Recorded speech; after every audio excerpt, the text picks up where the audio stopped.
that.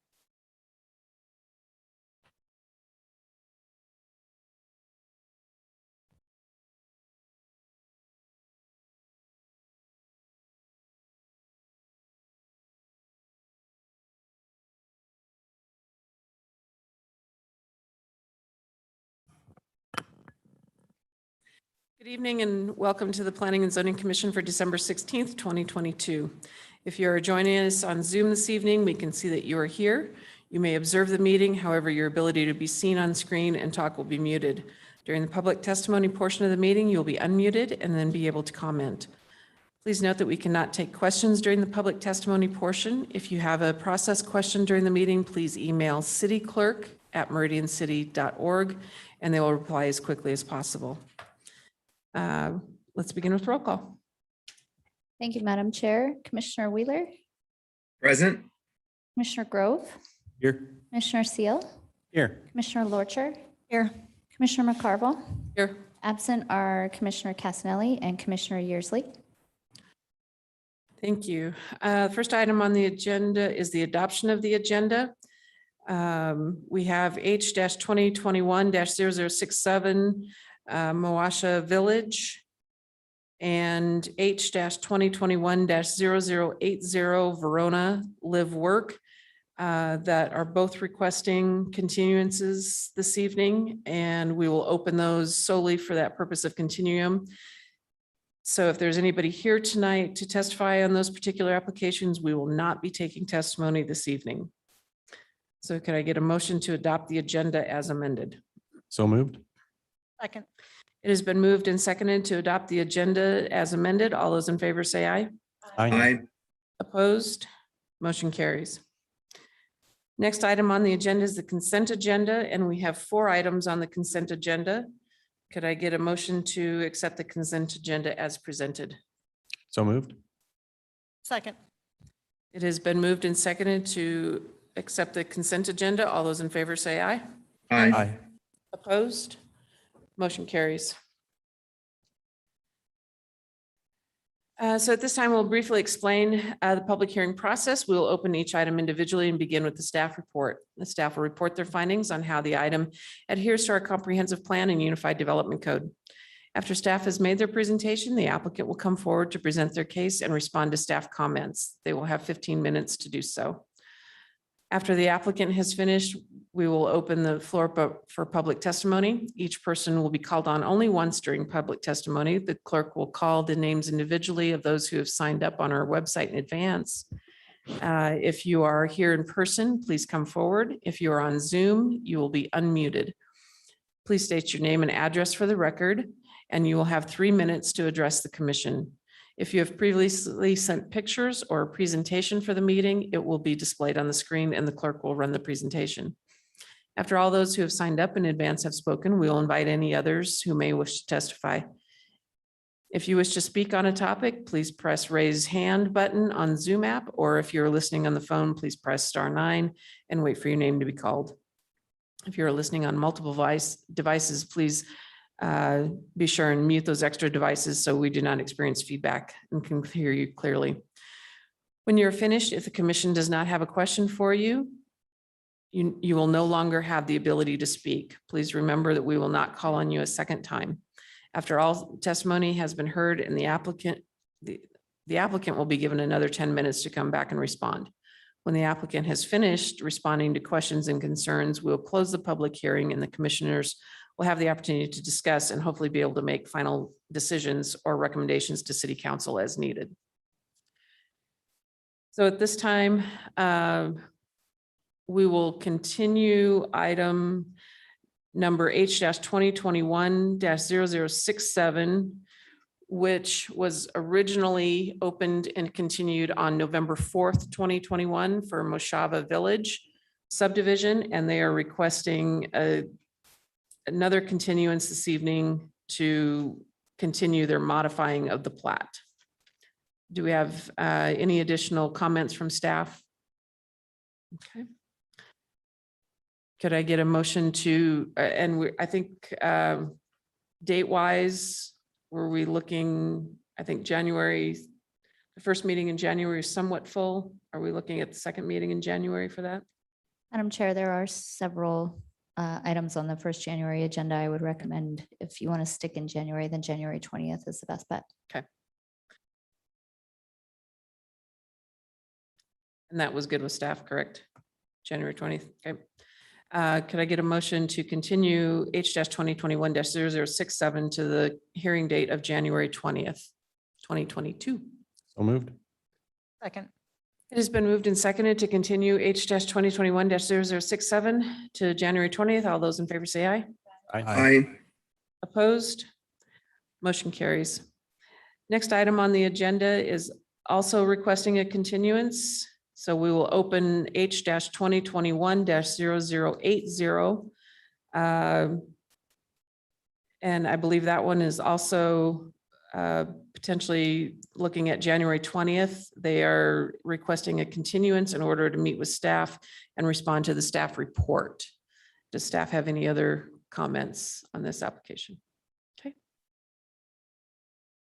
And January 20th with that other one was still a viable meeting date. Madam Chair, that would round it out, in my opinion. Okay. Could I get a motion to continue H-2021-0080 to the hearing date of January 20th? So moved. It has been moved and seconded to continue H-2021-0080 to January 20th. All those in favor say aye.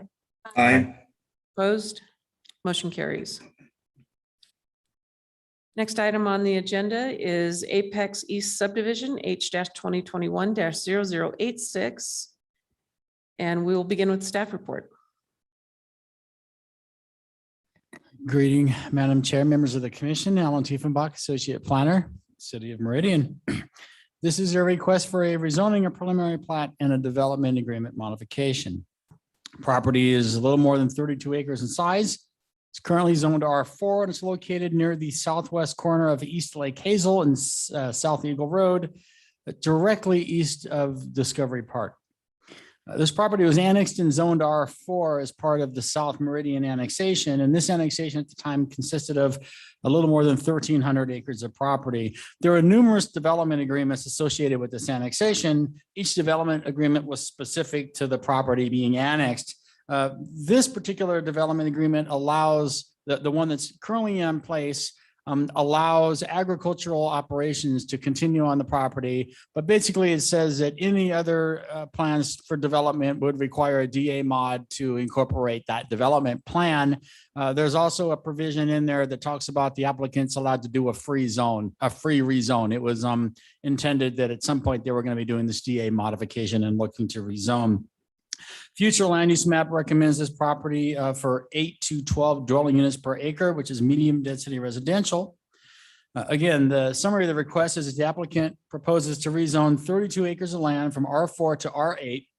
A development agreement modification to create a new DA, which basically would allow this, and to develop a preliminary plat consisting of 97 residential building lots and 14 common lots. The R8 zone district requires a minimum lot size of 4,000 square feet, minimum street frontage of 40 feet. The plat data table for this proposal indicates a minimum lot size of 6,900 square feet with an average lot size being about 8,400 square feet. These are lot sizes which are smaller than the Keep subdivision to the east, but they're larger lots than the impressive East Ridge and Lavender Heights subdivision across Lake Hazel to the north. These lot sizes are well within the future land use designation of medium density residential. The plat proposes 2 access points from a new collector road. So access point here and access point here. This new collector road, which is called South Recreation Avenue, parallels the west property line. The primary access will occur roughly about the middle of this. That's shown as East Wickham Street. There'll be a second southern point of access, which you see down here, if you can see my pointer, that will align with the drive aisle into Discovery Park, which is what you see here directly to the west. The South Meridian station that was recently approved, the fire station, the police station is right here, if you remember where this is. There's also two stub streets proposed, both at the southeast corner. One here, which is going to what right now is a county lot, and one here to the south, which is also still unincorporated. Per an interagency cooperative development agreement, Brighton Development, who's the applicant here, they're required to construct this road, South Recreation Way, basically from a cul-de-sac at the property line all the way up to East Lake Hazel. They're also required by this development agreement to install pathways on both sides of this road, this collector. The first pathway has already been approved through the Meridian Fire and Police Station. The eastern pathway is the one that you're looking at tonight. One of the things we mentioned in the staff report, and you can see a little dotted line here, there's a southern pathway that runs along the south perimeter of the property and then connects into the far lateral, which you see right here. This pathway is shown on the Meridian Master Pathways Plan. We're okay with this. Our only comment is we thought that this pathway should align a little better with the entrance into Discovery Park. We were afraid about people coming along this pathway and just cutting across the street. Pedestrians tend to take the path of quickest route. So we were afraid of either people walking across the street without taking the crosswalk, or starting to see the grass just wearing away as people were cutting this corner and walking across that grass. So we thought it'd probably be a better idea to just realign the pathway in that particular way. There's 3 common driveways that are proposed with this subdivision. The applicant has provided common drive exhibits, which demonstrates no more than 3 units are served, whereas a maximum of 4 are allowed. Common driveways meet the minimum width of 20 feet and do not exceed the maximum length. On the right-hand side of what you see here, the applicant submitted an open space exhibit, and this reflects almost 22% open space of qualified open space. This includes two 1-acre parks at 2 1-acre parks at the south perimeter of the property, and a 1.5 acre park more towards the center or towards the top north. It also credits 100% of the collector buffers, 1/2 of the arterial buffer, and several trail connections. However, the open space exhibit also includes this 55-foot wide far lateral easement. This is what you see here. So this is also credited on this open space plan as being qualified open space. Per our development code, it talks about that protective buffers that are at least 10 feet wide, they can be counted towards meeting the open space requirements. However, they need to be dedicated for some kind of active access. The people need to be able to use them if they're going to be actually qualified as open space. Because the lateral is behind existing homes, staff also has issues with this, with CPTED, crime prevention through environmental design. So we're afraid that if this goes here and there's no connection to this back here, it is behind these houses, we do have some concerns about whether this will, first of all, be a no man's land back here. And secondly, it may not be the safest thing. Staff, in our conditions of approval, you'll see that we're recommended that this should be converted into some kind of usable open space. And we've also recommended that there would be a connection at the north up here and some connection down to the south. So this is actually incorporated into the development as more of a walkable loop. The far lateral, again, runs along this eastern side, and per our codes, they're supposed to pipe this lateral, but the applicant is requesting a waiver from this. It's a pretty wide lateral, and their request includes that this would be cost prohibitive to have to pipe this. This would be something that the planning commission could recommend supporting or not supporting, and council would ultimately approve this waiver. The landscape plan also includes a fencing plan. The reason why I show this is just kind of to talk a little bit more about the lateral. What you see in blue here is a solid fencing. So the solid, in particular, there's solid fencing here along the north side of the property, but what you see here in the red is open style fencing.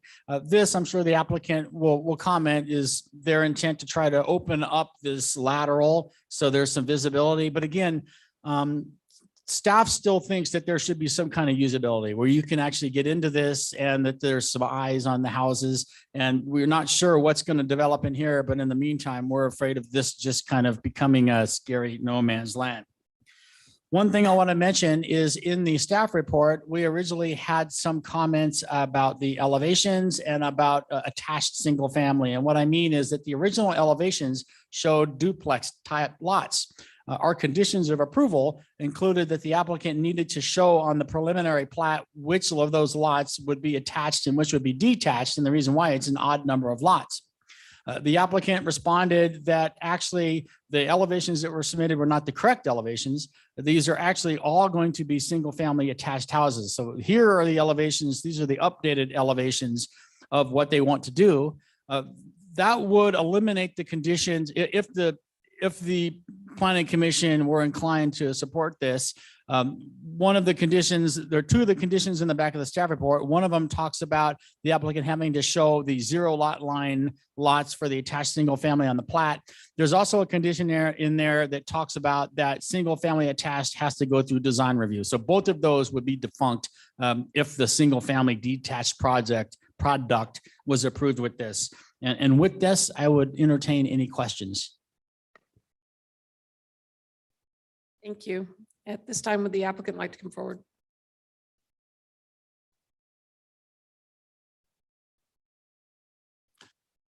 Madam Chair, Commission members, Mike Wardle, Brighton Corporation, 2929 West Navigator in Meridian. I just want to make one comment before I give you a very brief background with regard to the far lateral and the piping question. You'll note that the properties to the north of Lake Hazel that have been recently approved and platted did not pipe that as well because of the size of that particular lateral. So we, just from a perspective of, I guess, consistency within that area, we are anticipating leaving the far lateral open.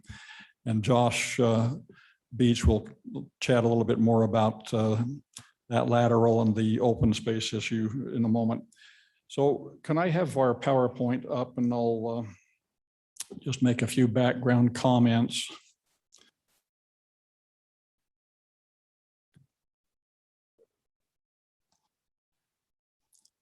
Alan noted very adequately the background issues. The 2015 city annexation for the entire South Meridian area also included sewer extension to the northwest corner of the Apex or Pinnacle project area. He also noted correctly that the development agreements, and there were quite a few of them, not only for properties that Brighton owned at that point, but also with the Magordio family. And this Apex East is actually a parcel that we've acquired from Magordio's. We have an agreement with them for all of their land eventually. But it anticipated in that development agreement applicable to this parcel that there would be a future potential rezoning, as well as a development agreement modification, certainly since the ownership of that property has changed. So a year ago, about a year and a half ago, actually, the area outlined in the goldenrod essentially was the property that we brought forward at that point. It was rezoned. There were development agreement modifications approved as anticipated, and preliminary plats.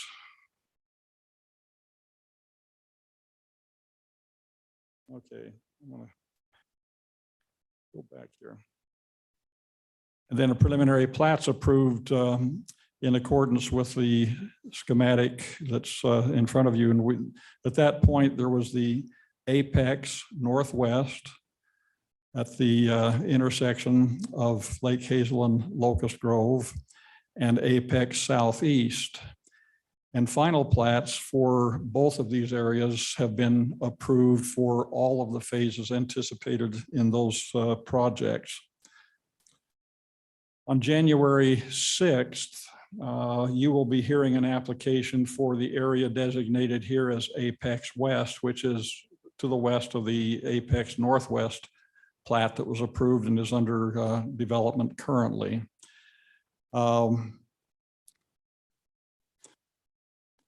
Apex East is the one on the east side of the park as noted, and that's the one that is being considered this evening. It was again annexed in 2015. Development agreement anticipated the rezoning and the development agreement modification. So as a combined exhibit that shows all of these, the approved and developed or developing northwest and southeast, the west preliminary plat that will be forthcoming in early January, and then the Apex East.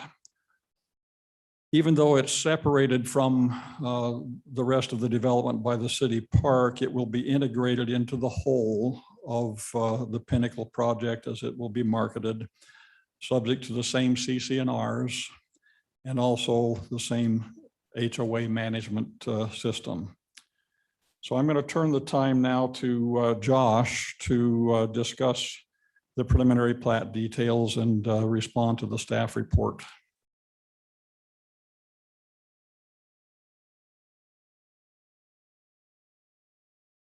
Evening, Chair Commissioners. Josh Beach, Brighton. Address is 2929 West Navigator Drive in Meridian.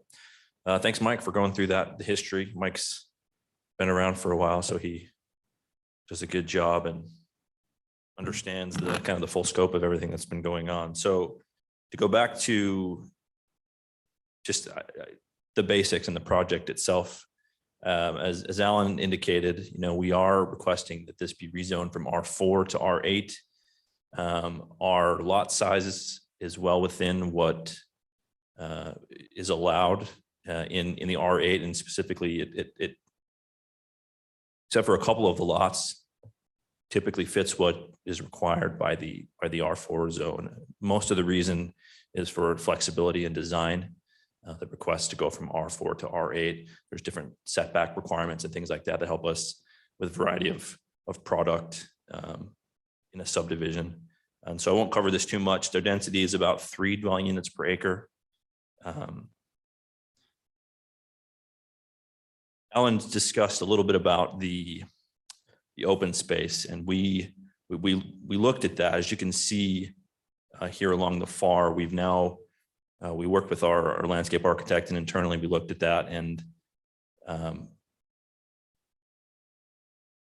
we don't have a plan for providing a pathway along the far lateral. It's controlled by the Boise Project Board of Control, and they don't allow pathways in their easement. All they allow is landscaping. And so understanding the code and the concern from staff that there's not a pathway connection back there,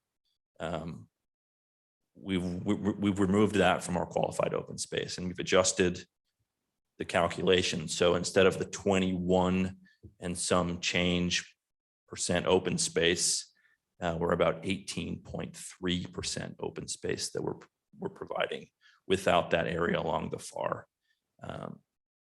It's just kind of a non-starter to put a pathway there. So we opted instead to just remove that from our calculation. So with that, the amenities is we have some extra open space above the 15% that's required. We're providing a play structure here in the north on this. See where the mouse is here on this common lot here on the north. Multi-use pathway, as Alan mentioned, along the south, and then a gazebo and benches. And this is the landscape plan here. Alan's comment about the pathway along that south, we agree with. It makes sense that we align that up with the entrance to the park to get folks as direct access as we can. We will still provide the sidewalk as required along Recreation Avenue there. But we'll have to work with staff a little bit on the design. Our desire, because there's the Williams pipeline natural gas easement right there, which we will cross, is to cross that as directly as we can, and then to stay outside that easement, just to minimize the impact in that easement. So our proposal would be to kind of parallel the easement on that southwest side and continue that pathway up and to comply with that condition as requested by staff. There will be 2 phases. I don't know how, not sure how quickly those phases will follow each other, but current plan is to develop the north 39 lots there you see in green first, and then phase 2 would be in yellow with the blue dots there on the south following that. So as I said, we do agree with staff's recommendation to realign that pathway. It makes some sense, and we'll work with our landscape architect to modify that and to work with staff to get that pathway where they'd like that to be. So we concur with condition 2E. And as Alan mentioned, there's a couple of conditions, 2A, at least 2 that we noted, 2A and 10 were specific to the attached product. This entire development here, these 97 lots, will be detached homes, and we provided those elevations for staff to review. Those are conceptual, but those are pretty typically what we construct. And then 2D, as I mentioned, they've asked us to revise the landscape plan to show pathway connections there, which we can't do with Boise Project Board of Control. So we've provided those open vision fencing along the pathway there with, landscaping as allowed by Boise Project Board of Control within their easement to have eyes on that area, right? There's some concern that there'll be things happening back there if there's a solid fence and you can't see it. Also, code requires that if it is open space, whether qualified or not, that there'd be open vision fencing up against that. So we're providing that as required by code. So with that, we concur with staff's recommendations for approval, including the city agency comments and the conditions with the previously noted modifications. And we request that you support this and transmit to City Council our request for the rezone preliminary plat and the development agreement modification. Stand for any questions that you may have on the application. Any questions for staff or the applicant? Madam Chair, Commissioner Seal? real quick, looks like the first phase has 39 lots in it, but there's only 1 entrance. So are we reduced to 30 lots as per fire code on that one? I believe that obviously we're going to comply with the fire code, but there is an emergency access on that north side down the common driveway, which we would utilize temporarily to be able to get those lots, and then that would be closed off. Pretty standard with these multi-phase developments that we're required to provide another means of access for phasing so we can comply with the fire code. Right, and then question more aimed at staff with Boise Project Control Board or Board of Control. Do we maintain any kind of relationship with them where we can get an exception to allow them to put a pathway back there? Seems like a huge missed opportunity right there. Commissioner Seal, I haven't worked that closely with Boise Project Board of Control. Usually Nampa Meridian and settlers are a little more amenable. In my experience with them, yes, they typically hold a tight string. They don't want to relinquish or allow a lot of improvement. So the applicant is correct. They're more than likely they would allow some landscaping, but typically they won't allow trees. And we had the similar situation with the development on the north side with impressive East Ridge subdivision. They had the same irrigation lateral all along their east boundary, and what we got was basically slope with some hydro seed and a gravel road, and that's about the best we could do working with that irrigation district. Now the code does allow or does anticipate situations like this. So, and again, I don't know how amenable the applicant is to this, but the code would allow them to add an widen that common lot outside of that easement and do some of those improvements along the easement and add the 5-foot walking path and some of those trees. But I don't know how deep those lots are. I don't know And I see that they have detached sidewalks. So there's an ability to possibly attach the sidewalk and push those lots closer to the road and then add some of that on the rear of the lots and enhance that area and try to incorporate that into the development. But again, as the applicant noted, they're exceeding the code requirements of 15%. So that's really up to you whether or not you guys want to see that enhanced and incorporated as part of the overall design for the subdivision. Thank you. Any other questions for the applicant or staff? I've Thank got you. One, no, I've got one, Josh. Sure. Was there ever any, I mean, up in that northwest corner there where, and I'm sure you know where I'm going with it, with those 3 houses. I mean, technically it's just the 3 houses on that common drive, but man, that 4th is awful close. And they're all those houses just pointing right at that corner. I mean, you know, we don't even have to wait for a big party to happen. That's your average Friday night where I can see that's going to be really congested up in that corner. And you're referring to, sorry, Madam Chair, you're referring to Yeah, where you've got parking issues on a just, 3-lot common driveway? yeah, parking, livability, trash services, you know. And I know you've got that secondary fire access before you get into phase 2, but yeah, that's a long-term issue for a short-term fix. You know, just because everything else, you're right, it is so close to an R4 being able to be labeled an R4, except for a few lots. And I got a feeling, you know, a couple of those are it. You know, just your average nice pie-shaped lots back up in there and make it, you know, the prime lots instead of the ones that are stuck in there. Sure. So you're just, so I understand, the concern is the size of those lots.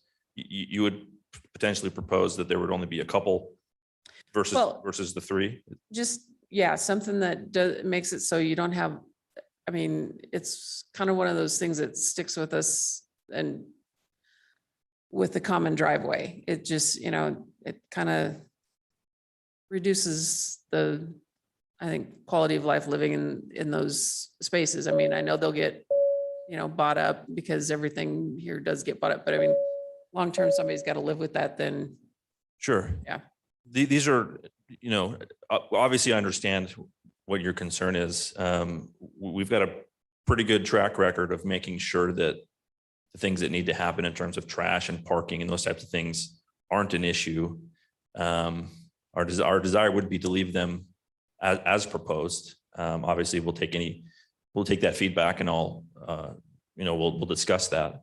Yeah, because you really look at how many houses are on that little tiny corner and you could, I mean, that's about almost 7 houses really that have to live on that little corner, all tucked back in there. So I'm not sure which 7 are we? well, I mean, you've got the ones right on the driveway and then you've got that corner. I mean, you've got basically everything pointing right at that curve. Sure. So all those, Yeah. those 7 kind of on that north Yeah. side are your And I concern. know you'd probably have to lose a lot or 2 to do it, but I think the long-term livability for people there would be much better. And then the same with that little alcove there in phase 1, you know, there could be some adjustment there on inside the circle of how those houses lay out to maybe get your open space, you know, up on the corner more instead of that pie-shaped piece in the middle. If you just flipped a couple of lots there. Looks like you could get some better usable open space there for the community instead of that little tiny sliver on the side of that one house, then the pie shaped along the back side of those. Sure. I think if those lots got flipped around there, it'd be a little more usable open space for everybody and more access for that corner. Is that something? We'll look at it. You know, we definitely spend quite a bit of time laying these out and making sure we can provide adequate open space and good amenities. So we've definitely, like I said, spent quite a bit of time. I'm not saying we're not going to take your feedback back to the office and look at those things. But we have spent some time. So we'll look at it a little bit more and see if there's anything we can do to. Yeah, because I mean, I kind of Change those understand the lots. other two, because I'm sure you're probably trying to get around the, that road just going all the way through there, because of the length limit, but so those aren't near as bad as the issue of the congestion, I think that subdivision is going to end up with up in that corner there. Thank you. Madam Chair, Commissioner Yearsley? this is Wheeler tonight. This is Wheeler. Okay, I thought Commissioner Yearsley had joined us. Yes, Commissioner Wheeler. No worries at all, Madam Chair. Yeah, so I just had a question for the applicant. Are you saying that you're willing to go ahead and comply and with the staff's recommendation concerning covering the canal? No, I don't think. We've requested to keep the canal open so that we haven't been conditioned to tile the canal. Code allows us to request a waiver to keep it open. And we're requesting that due to the size of that facility and to the cost that it would be to tile it. And Okay. that's, and that staff, correct me if I'm wrong, but that's council's Correct. purview, not ours. That's correct. Council would grant the waiver. Our staff didn't have an opinion on this. We were just commenting that the applicant's requesting a waiver. Okay, that was a clarification on my side. And then the other question that I have is when it comes down to some of the open space there, have you guys considered with some alternate plans or some ways to maybe bring that more centric into your subdivision in here?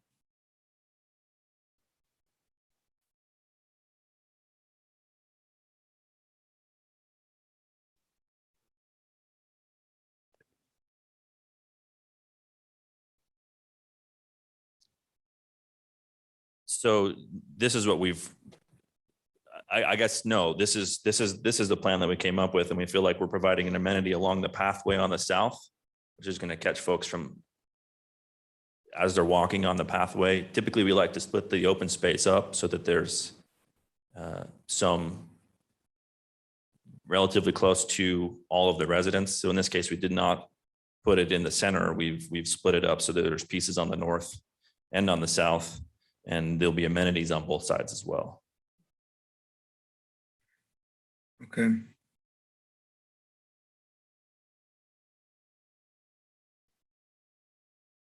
And you've got the park across the street. Madam Chair, Commission members, Mike Wardle again. I'd like to just, before we open it up to public input, want to go to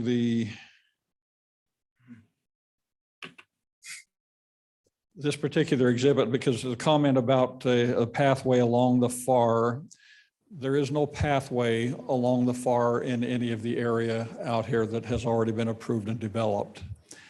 It does not, your city pathway plan is depicted in the upper left of this exhibit, and we are complying with and providing that pathway. So a pathway along the FAR up to Lake Hazel Road would be a pathway to nowhere because it does not tie into anything to the north. So I just wanted to clarify that particular item. And with regard to the FAR, again, it has not been piped anywhere in that particular vicinity in any of the projects that have been approved and developed. And it's a question of whether it's just feasible or not. It's just a very large canal. And it does not warrant that particular thing. So again, we would suggest that the changes that we have made to the open space calc and taking that area out with the open fencing at the back against the FAR for visibility aspect, but no pathway, and that being left open. I do concur, Madam Chair, with your comment about the open space pattern there. We'll take a look at reconfiguring those lots and kind of making that a little bit more of an area. But as Josh pointed out, we have smaller areas with some passive facilities available close by, as well as an 80-acre city park. Mhm. I'd be happy to answer questions as well. Is there any way to do without that common drive? I mean, I know you need it in the short term, but maybe not finish Actually, those lots. with all due respect, it's not just a short term, that will stay there, because if you note that the way that the loop is on that north pod, Sure. that will stay there forever as a fire access. Now, we'll take a look and see if there's a way that we can modify and mitigate some of your Up a concerns. little. But we've done this before, and frankly, we have not had experience with any challenges in our projects. This was actually done in our Hill Century Farm project in the first phase. And anyway, we'll take a look, certainly before we get to city council, and see if we can modify some things to address those expressed concerns. Madam Chair. Mr. Seal. So real quick on the common driveway, your spur wing product that's there off Chinden, spur wing, what is it? West, I think. I visit there frequently. And there is a common drive that serves 3 households on there. And I can tell you on trash day, that corner is a nightmare and a mess. So there's somebody that lives right on the corner of it. And there's just, it's hard to get through and navigate it in a car, much less a service vehicle to service that part of it. The other part of that subdivision is, I mean, as a commission, we kind of have a record of anytime we see these common driveways and the use of them where, you know, it seems like they're going to be congested. So we're not just beating up on you guys. You know, we kind of are pretty deliberate about, you know, letting folks know that that's something that we don't like to see. In that same Spurwing subdivision, there are some common driveways in there. It used to be less that you could have. And then they saw what you guys could do with it in there as far as those horseshoe shaped ones that are in. And that is a beautiful way to pull this off. The recommendation came down to increase that. I don't think anybody on planning and zoning wanted to see it go through with more than 2 on a common driveway when that came back through. Because we didn't want to see things like this develop out of it. I mean, where we're seeing that horseshoe shaped and things like that really lend itself to kind of beautification and livability. That's an amazing way to do that. This right here is what we were afraid of seeing. So to see it in another product like this that you're delivering is, you know, it makes me have mixed feelings about it. So, you know, in here, it looks like we've got the ability to do an R4 and keep it an R4, but we're just trying to put too many houses in here and it squeezes the whole thing. Madam Chair, Commissioner Seal, when we had the pre-application meeting, staff noted that, yes, we essentially meet the R4 lot standards, except there are some frontage questions as well as a few setback issues. And so staff recommended that we look at the R8, and that does comply with the comprehensive plan. It complies with the developments that have been approved in that particular area. So we understand the concern. I think we will certainly look at the one at the northwest corner, but the other 2 serving 2 lots each. We've found that, and I think the chair made a comment about pie-shaped lots. Well, in the olden days, we did a lot of pie-shaped lots, and it ends up some really weird yards and challenges. And so I almost am the one that pioneered, because as Josh noted, I've been here for a long time.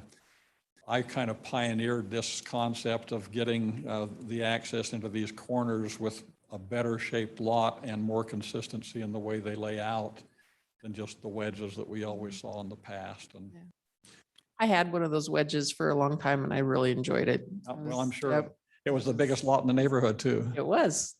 Yeah. I had the same thing. I hated the fact that, the front of the lot was this big and the back of the lot was huge. So And you could probably get caught in the corner of the fence where it pinched down to that to really tight. But anyway, we appreciate the feedback and we will look at it.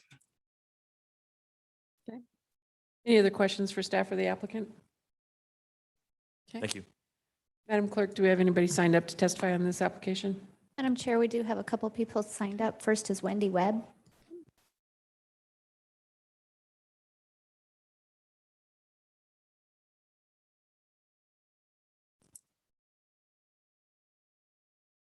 Good evening, Commissioners. My name is Wendy Webb. My address is 2299 East Lodge Trail Drive in Meridian, Idaho.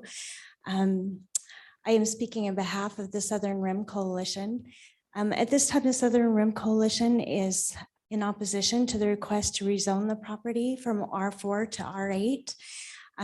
I was not aware before tonight of the 2015 development agreement. So just so you know that from the beginning, I was not aware of that. I'm a little disappointed. It's a little deceptive when it looks like, when you look at it, everything looks like it's supposed to be an R4. You don't know that there's a development agreement behind that allows for the rezoning. I feel like it's very deceptive to the residents in the area that may not be aware of that. As you know, many people are really disappointed with the step-ups that happen in the planning and zoning in our city. Even just this last week, City Council Tuesday night looked at rezoning something from an R4 to an R8. And our citizens are not happy with that. They feel like they can't trust the city or the land designations that are assigned in the city. Too often, this is happening. Applications are being stepped up. We understand that this development's on the low side. We appreciate that. It's so close. I am like you. Can't we just make it an R4 by making a few adjustments so that it will fit the designation? I'm not sure why you would put R4 on it when you could change it to an R8 or something else later on. I think that's wrong. The other point that I have is proper transition. I don't feel like is being held accountable as the comprehensive plan encourages. The property to the east has a very large estate home. The home is less than 10 years old. Recently, the owners invested hundreds of thousands of dollars in landscaping, adding trees, a brick paved drive with a beautiful water fountain. There's a barn. They put in an orchard, a gazebo. Clearly, this property value is very high. And I think proper transition should be encouraged. At the southeast corner of the proposed development, the property borders the subdivision called the Keep. The average lot size in the Keep is 33,000 square feet. Very different from the average proposed in the Apex East subdivision. The original designation of R4 zoning is more appropriate for this land. Okay. And I understand a lot of it does fit the R4 zoning. The variety of housing, as encouraged in the comp plan, is not occurring. Almost everything being passed in the last year is R8 and above. There's a desire for larger lots. All 58 lots in the Keep to the east were pre-sold. 90% of the buyers and new homeowners are from the local area who just wanted a little more elbow room. Large lots are desired. Community surveys have showed the desire and importance for open space in the community. I'm trying to stay in touch with the community, and especially with the affordable housing crisis that we're having, I wondered if any sentiment had changed towards larger lots, comparing that to affordability. So I just put a question on Facebook really quick, and within 2 hours, I had 20 comments that absolutely confirmed and left no doubt that people still want those larger lots. I just thought that was interesting that I would let you know that. Open space is desired not only in parks and in neighborhood open spaces, but also in larger lots. Large lots are almost non-existent in South Meridian. So don't get me wrong. I like Brighton. The Southern Rim Coalition feels like Brighton is one of the most responsible developers that we have in the city. If all those homes backing the adjoining property were R4 zoning standards, and it was only the homes backing Lake Hazel that were R8 standards, we would still be in opposition. The reason is the principle and the precedent. We'd like to stick to the plan and setting a precedent that others can follow. I'm not trying to be catty. I'm not trying to be contentious. I feel like we have enough of that in our society right now. I'm only here to honestly represent the city and citizens of South Meridian. You need to know how we think and how we feel about these important matters that affect our community. Thank you for your consideration. I understand that you don't really, you're not really looking at schools here tonight. That's a whole nother ballpark to open up, and that is a concern we have, but we'll probably take that to City Council. Thank you. Madam Clerk, who's next? Madam Chair, Mary Affleck.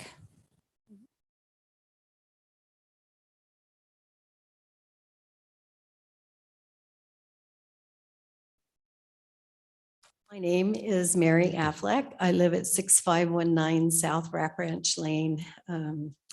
Live in the little pie-shaped acreage next to the subdivision that's going in. So you're going to get all the personal stuff from me. I'm so sorry. But I'm going to start out by telling you that we are happy with Brighton. If there's any developer that we would sooner have on the south side of Meridian, it's Brighton, because they've been very honest with us. There's a few things that have changed that we would appreciated knowing about, but they, I think that they do a pretty good job. The one thing that I wanted to say though is I had somebody tell me, don't burn your bridges.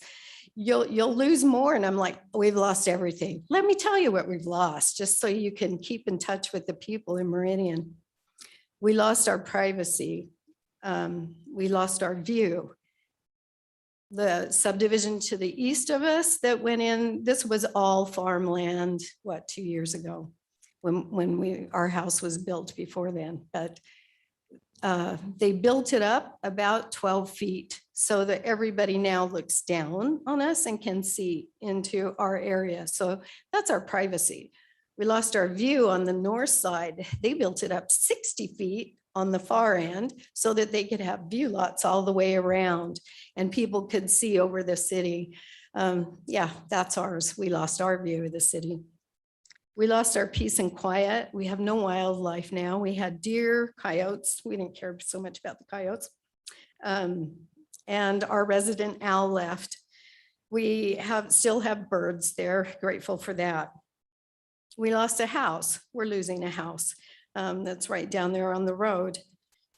And the offer that we're getting from it by the highway department, which is highway robbery. Now I know what that word means. They're offering us 150,000, considering we put 100,000 into the house. And we have our children down there. It's a family of 5. So we lose our family too. We lost a half acre of land. And as you can see, you know how much land is worth where we are. We were offered 50,000 for a half acre. In the keep, it's around 400,000 per acre. We lost an irrigation system down there on the front. We'll lose a well. People travel through our property and walk through it all the time now. We did gain a few things, so I don't want you to feel too bad for us. We got all the gophers that were in the field to the east of us, and we'll get all the gophers on the west.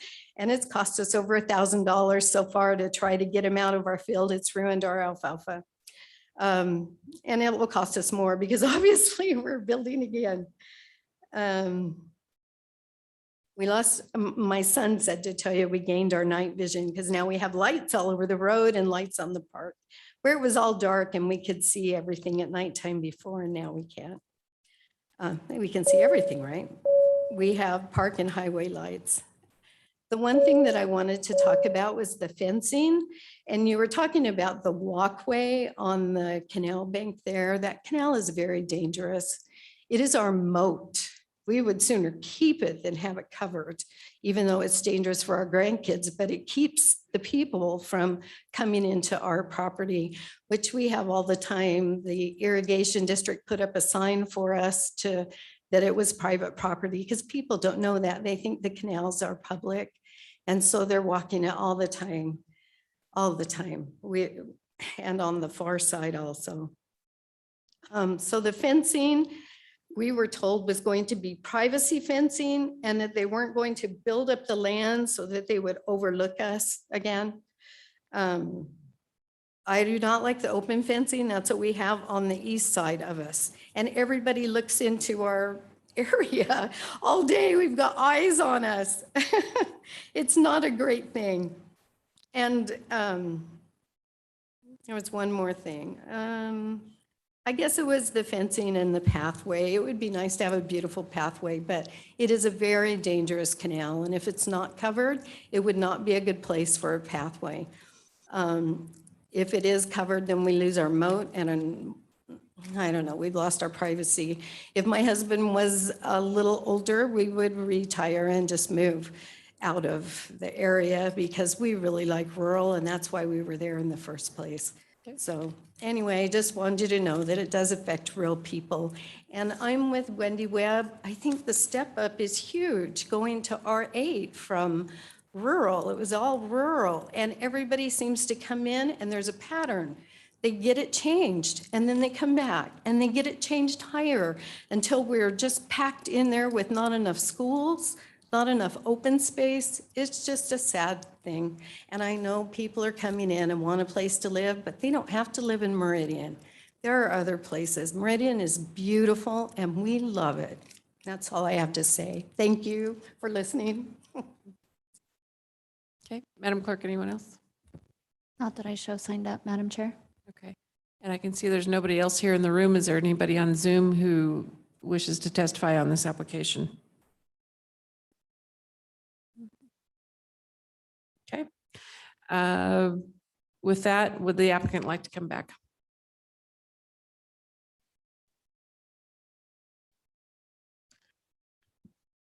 Madam Chair, Commission, Mike Wardle. We appreciate, and we've had actually over time, really good communications with the Southern Rim Coalition. And I'm aware that they have an interpretation of the way the comprehensive plan and what the future was going to be out here, but I want to go to a couple of, first I want to talk about the comprehensive plan itself. The area in the comp plan, and it did not change in 2019. The land uses anticipated prior to 2019 remained the same. And you'll see that along that corridor, the Lake Hazel corridor was anticipated and still will be a mobility corridor over time. It's going to be a lot of traffic. It's going to be a major connection. Eventually clear out to the interstate at Eisenman.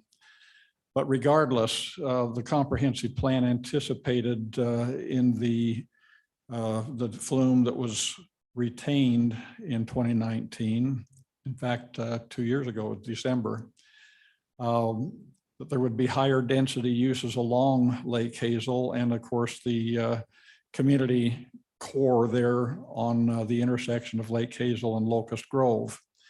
We are creating, and if you recall the concept that we have approved, there is a village center at the northwest corner of that intersection. The area in the yellow is the medium density residential and anticipates a rezone potential up to R8, which is not a step up. That complies with the comprehensive plan. And so this is the actual zoning as of yesterday when I took it off the city's website.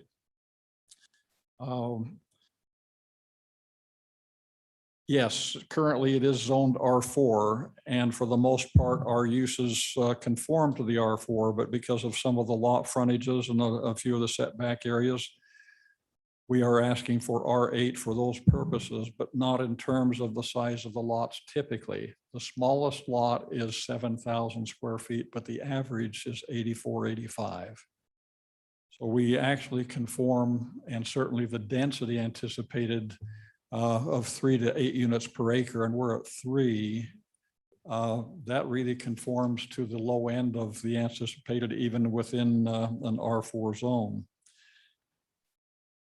The comment was made of precedent. It's a little hard to see, but you can tell by the approvals that have already been granted in that area that the precedent was established first when the city annexed and set up development agreements in anticipation of what would happen when development actually occurred. So you look at the approvals with some R40, R15. There's some R2, as was noted over in the Keep. But the one interesting thing about this property, and I appreciate the comment about the moat, in reality, the far lateral provides that because it's above, it's 4 to 6 feet above our property, and we're not filling our property to gain any elevation or visibility. So part of the challenge that we have with that lateral and the right of way there is the slope that we have to take care of regardless. The actual access road for the Boise Project Board of Control is on the northeast side of that particular lateral. So there won't be people walking on our side. And certainly if we keep a pathway that conforms to the city's pathway plan along the lateral to the south, as we propose, and not put one up on the banks of the FAR, then at least we're protecting some of the concerns that have been expressed. So in reality, the fact that, yes, we are requesting the R8, we're keeping the basic elements of an R4 density. We are doing the R8 simply to take care of some of the frontage issues as suggested by staff when they looked at the original concepts. I will affirm to you, as we discussed a few minutes ago, that we will look at the open space in that northerly area, and we will look at that the lots along that fire access out to the northwest corner. We will work with staff prior to city council and make any adjustments necessary and present them at that point. Well, in advance of it, so that the council would certainly have a look at them. I don't know that there's a lot more to say other than the area out here has been anticipated by the city to be different over the long haul. And everything that's been proposed and approved conforms to that plan. And it does include a diversity because you've got the larger lots to the east. You've got smaller lots to the north that again conform to the comprehensive plan density anticipated. And even though we're requesting that R8 zone, we're providing consistency between the products that we are offering on both sides, east and west of the park.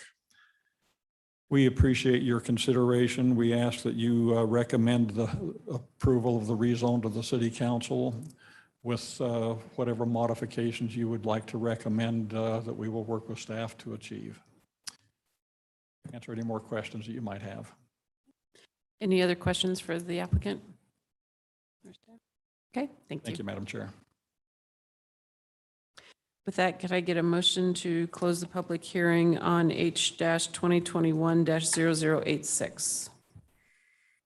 So moved. Second. It has been moved and seconded to close the public hearing on H-2021-0086. All those in favor say aye. Aye. Opposed? Motion carries.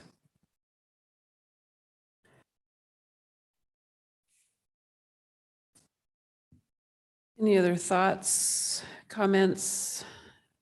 We had several questions of the applicant, so Madam Chair, Commissioner Seal. I'll start off with this. I'm still kind of at the point where I'd rather see this stay an R4 because I think this on that side of the property anyway, that side of the park, it'll set a precedent.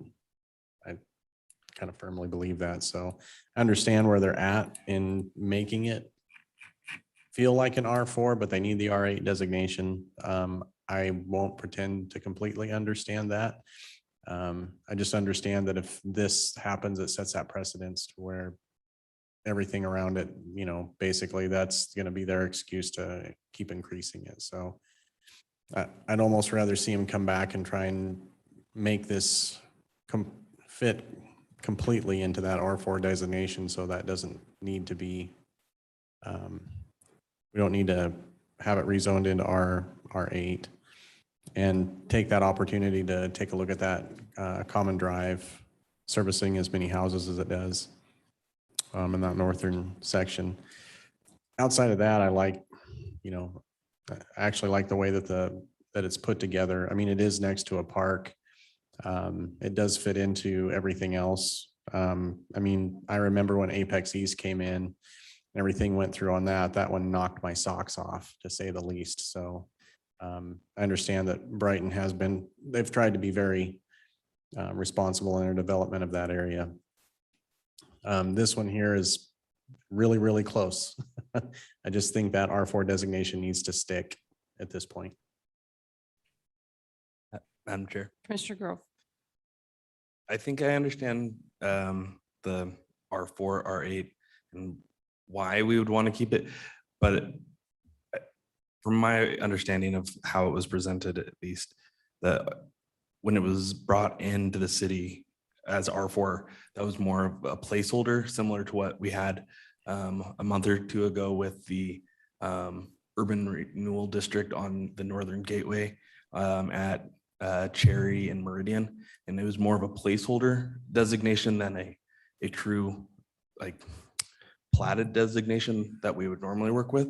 And so to me, it doesn't feel like it's setting any precedents, because the precedent was set when it came in that there would be changes based on the future land use designation, which is not a zoning designation.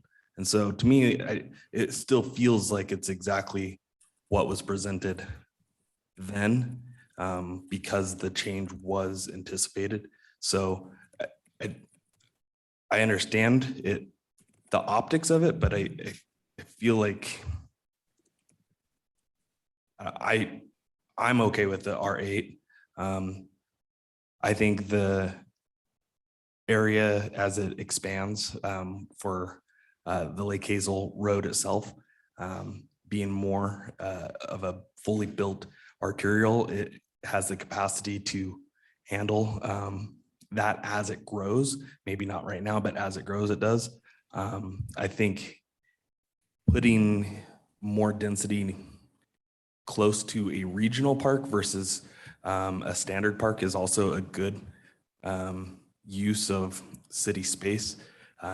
It allows a much larger facility to handle the recreational needs. I think the biggest concerns that I have were brought up by Madam Chair with the northwest corner. And I would prefer to see a lot reduced in that common drive area. And I think it feels even more crowded, as Madam Chair put it, because of the type of corner that it is. It's a very sharp corner to begin with, and having a common drive with 3 lots directly on the common drive plus whatever else is in that area makes it even more crowded than a traditional 3-home common drive. I think that there are opportunities to reconfigure that to make it less problematic. Overall, I think it's a good development. if it was not right next to a regional park, I might have some thoughts about, spacing out the open areas. But because of its location next to a regional park and the fact that it is a little bit landlocked in the shape of the overall development, I don't have concerns with that. I think that the changes that were made by staff and agreed to by the applicant makes sense to me. Overall, I'm okay with this project. Madam Chair? Mr. Wheeler. I know this is Commissioner Yearsley. Oh, sweet. I'm just kidding. I'm just kidding. This is Commissioner Wheeler. I'm just playing with you, Madam Chair. Well, okay, thanks. We had thought, I'm sorry, we had thought Commissioner Yearsley was just going to be late, but he's obviously gotten really late. So we'll just, like these voices that just come at me from the speakers, Right, exactly. And then you add in a head They're cold, competing and with the then ones in my head. Well, then you add in a head cold, and now my voice lowers an octave, and now I can start doing voiceovers for radios and stuff. So, All right. but Madam Chair, I have my thoughts on it is similar to yours and what Commissioner Seals also said. I just have some concerns up in that northwest corner with the congestion that would create. I also have some other thoughts too. I'd like to see some of the open space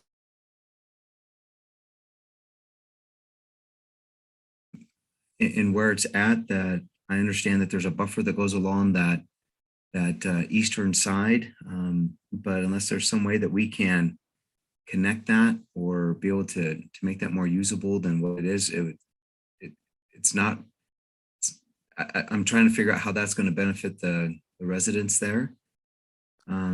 So it'd be nice to see a little bit of that. And I understand that they, if they want to have some fun, they can just go across the street and go into a park too, a big regional park. So, you don't want to reduplicate those amenities here to when they can just go across the street to some greater amenities. But some of the issues I have too is on that entry that's right there at the bottom of that green zone. As it comes in right there, I just see a lot of congestion issues and some traffic issues. I think that the way to solve that is on that R4 zoning or lightening up the density more so. And I think that's I think if there could be a plan that could come back that could share that'd be something that I could support. Okay. Mr. Lorcher? Brighton has done such a good job of being able to create subdivisions that, accommodate the space. Looking at this, to me, seems way too crowded. If you look at the middle section as the letter A, I don't even understand what's happening here in the middle with these little spurs that come out and how these houses even work together. With all the land that they have and your comments about the northwest corner being congested where the southwest corner is not, there's should be a different way to be able to configure this in a way that creates that open space, keeps it the R4, and being able to, maximize their product. I do take exception. I live in a rural part of Meridian as well. And as current homeowners, you're almost forced out because everything comes around you and doesn't really take an account of what's already there. So I appreciate your comments and I understand because I'm feeling it in my neck of the woods as well. But the middle part of the A, there's no road. It just seems like backyard after backyard after backyard. And there's plenty of space here to create a good product. I think it just needs to be reconfigured a little bit more. I would be inclined to only keep it R4. Okay. Yeah, I would agree. I mean, there's it seems like there's so few lots that they're wanting the R8 dimensions for. And I think a lot of our concerns would be solved with a little configuration and in keeping with the R4 standards. I think a lot of those little niches that we're concerned about would go away.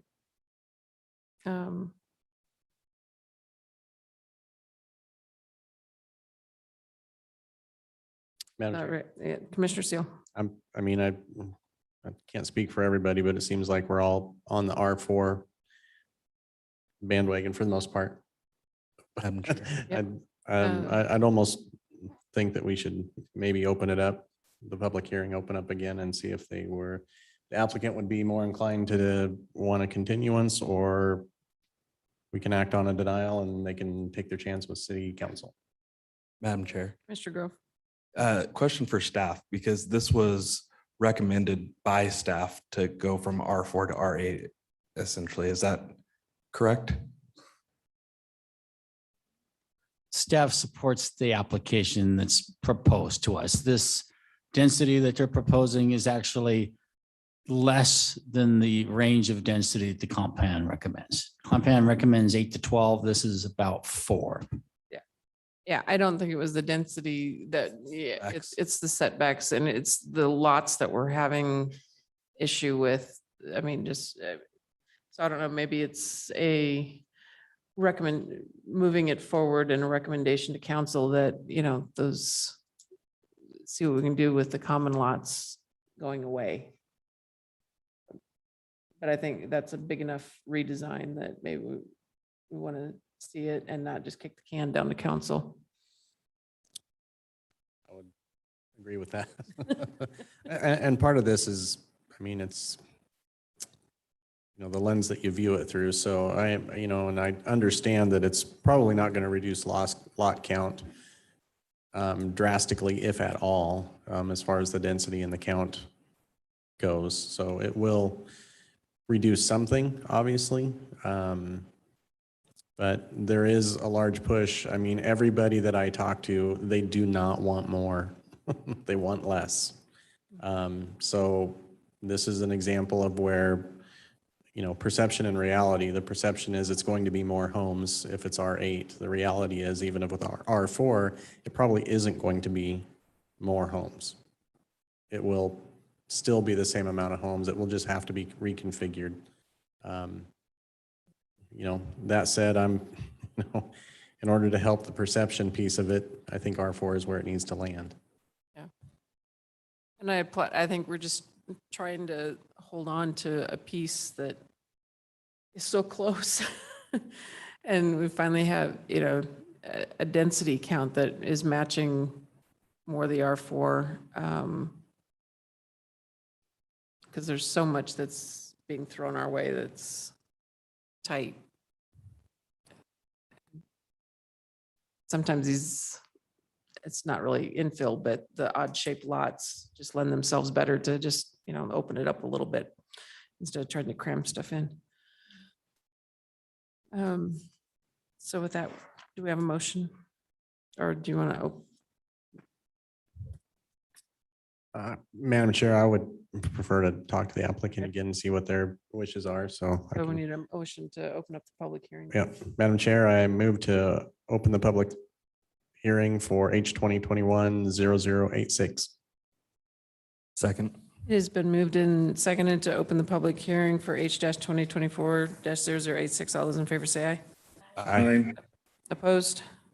Motion carries. Madam Chair, Commission members, that's a good question. And I don't know, you may be correct, Commissioner Seal, that the density may not change, the number of lots may not change, but I suspect that it will. I think our druthers at this point, we're comfortable with the design, with the suggestions that have been made relative to the northwest corner and a little bit of finessing on the open space to the interior. We would appreciate a recommendation to the council so that we can move it forward, because I think that we are compliant with virtually everything in the comp plan and the expectations of what happened when the city annexed this with, as a holding zone until development applications came forward. So we would ask that you move it forward, provide your recommendations, and let us take the council's determination. Appreciate that. And I guess this is a question for legal and or staff, or maybe fellow commissioners. I don't know. Is it possible for us to in our recommendation that it be that we recommend the R4, or is that once it's been posted and like as an application for the R8? You're going from more to less. I'd probably defer to legal. It's been noticed as R8, but they want to go to R4. It's less slots than they're proposing. Generally, less is better. Yeah. Madam Chair, if I understood your question correctly, your question is, can this body recommend R4 to the? Yes. To the city council? Yeah, it's certainly within your purview to do so. You can make that recommendation to the city council. From a noticing perspective, which was Alan was referring to.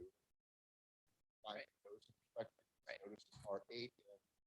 Can you please speak into the microphone?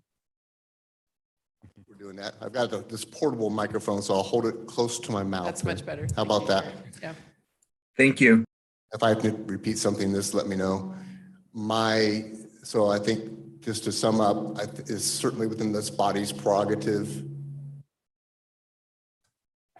to recommend to the council R4, and from a noticing perspective, because it's noticed as a higher density, we're fine from that perspective as well. Thank you. Madam Chair, Commissioner, the property's already R4. There's no recommendation to make it Right. R4. That's what it is. But with what Alan said, it's the application before us. So Yeah, you would recommend making our denial of the motion rezone. to city council, we Yeah. want to know what we can and can't. That's what I was going to say. You would be supporting the development agreement modification, but not supporting the rezoning, and you could pass your concerns on with what you think should be done, that it be kept R4 with the open space reconfigured and the common lots, the northwest corner, and supporting there be a development agreement modification. I'm checking on. I guess my question was more based on, would the applicant like a continuance in order to come back and present something that was R4, or would they like us to go ahead and move it along, which you said, the applicant said they would like to move it along. My opinion is we do that with a denial because they're presenting R8. We would like it to be R4. I think we can present it that way. That way it does move to city council, in which they can plead their case there. Right. And that was my question to staff and legal is, Okay. can we in our motion recommend that it stay R4? And with the other modifications we asked, but it can move forward without having to be a denial per se, because we're not recommending a higher use. We're recommending it stay the lower use classification. So we can. Yes, Madam Chair, we do want it to move forward. Thank you. That would be a denial, Madam Chair. If you wanted Is that to, you'd be what- denying, you'd be proposing denial of the R8 zoning for it to be kept R4, and you could express what your issues were. Yep. I would put that into the staff report, that these are the things that the planning commission discussed. Okay. So we're recommending a denial of the proposal, but with our concern. with the modifications that, we'd like to see. Madam Chair, Mhm. just for the record, I wanted to note while the public hearing is open, there is a J.E. Edwards that came late into the Zoom platform and has had their hand raised a couple of times throughout the meeting, just for the record. Okay.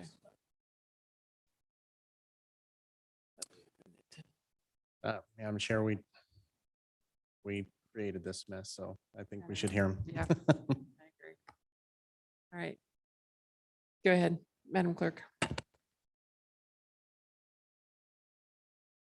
J.E. Edwards, or J. Edwards, you should have the ability to speak. Hi, can you hear me?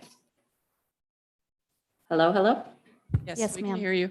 Okay. You have 3 minutes. My name is Julie Edwards and my address is 1310 East Mary Lane. And I just wanted to say, I had a couple comments. My first one is I appreciate that you recognized the congestion up in the northwest corner there. I think a lot of people or a lot of the developers assume that people moving in, they don't mind, they just want everybody to have the rectangular lot. And so something up at that corner, I think the diamond shaped lot, whatever lot can fit in there, where you have those 3 homes on that common driveway, make it into one. It's okay to have a subdivision that has regular size lots and slightly larger lots. They're just to have a variety for people to choose. Also within how you said up on the screen, my screen anyway, there's Apex East. So like the A on the right side of there are the 2 common driveways that lead to those 4 lots. So one concern as a parent, when they're talking about usable space, in this, it's kind of spread out, a triangle here, up at the north and at the south. And, as a parent, I want my kids kind of to be tucked in.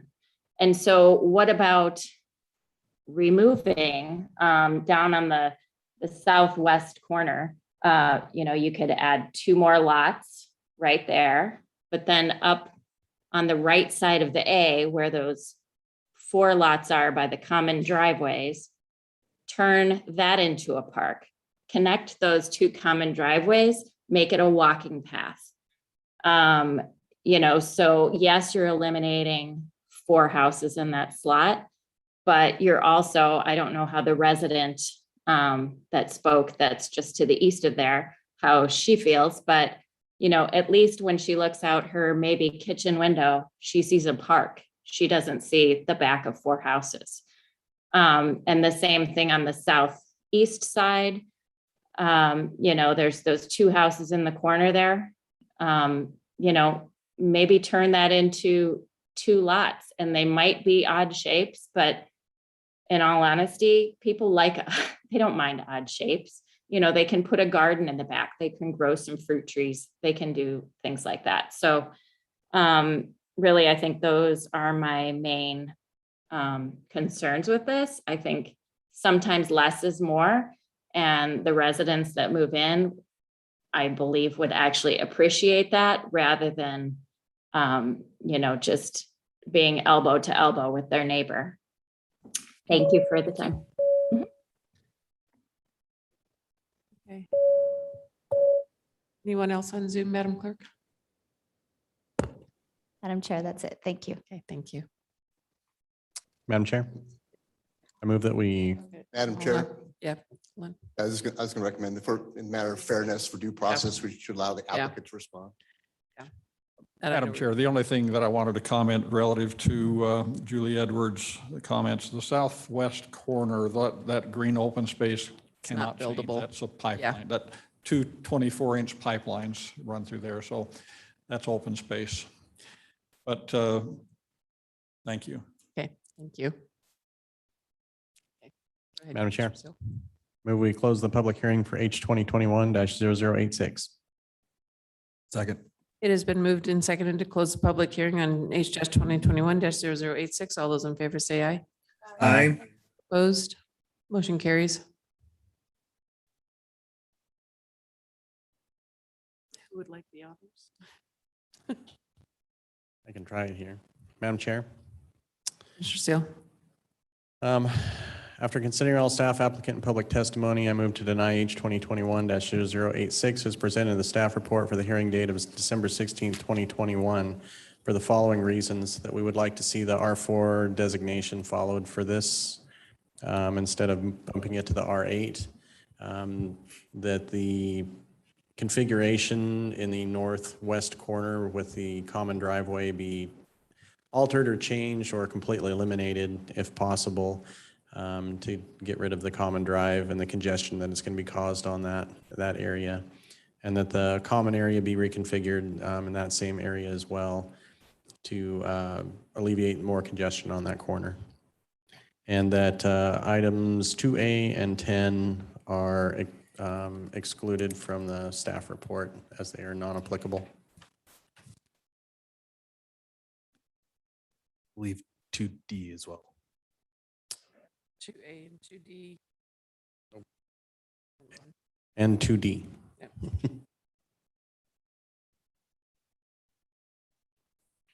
I second. It has been moved and seconded to recommend denial of H-2021-0086. All those in favor say aye. Aye. Aye. Opposed? Nay. Madam Clerk, do you need a count? Madam Chair, just to clarify for the record, Commissioner Grove, you voted nay, is that correct? Correct. That's the only nay I heard, Madam Chair. That's the only one I heard as well. Okay, motion to deny H-2021-0086 passes. Have a motion? Madam Chair, Commissioner Seal. I move we adjourn. I second. It has been moved, seconded twice that we adjourn. All those in favor say aye. Aye. Aye. Opposed? Motion carries. Good night, everyone.